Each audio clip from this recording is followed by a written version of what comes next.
How can we cut shape in half in TinkerCAD? To do that, we will need to draw additional shape that we're going to use to subtract from this base shape. So this additional shape should be a bit larger. In my case, I'm going to use a cube. We can grab this box here, the first one that is already set up, as a hole. So we don't want to use the solid object with the color. I want to use the second option here, the hole, look like transparency a bit. Then we need to align this object to cover half of the original shape. So it's good to kind of look at it from the top view, because we need to be sure we got half of this object.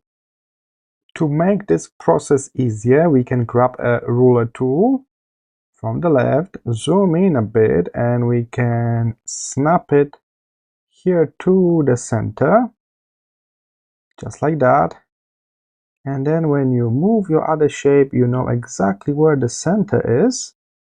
And also we can easily scale up this shape. So we want to cover this part.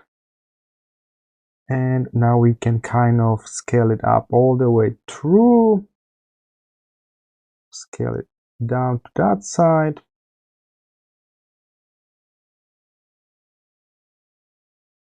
And in my case, I will need to make it a bit higher. It's going to be larger than the original shape. You don't need to make it like perfectly. Just be sure it's larger, and that's good enough.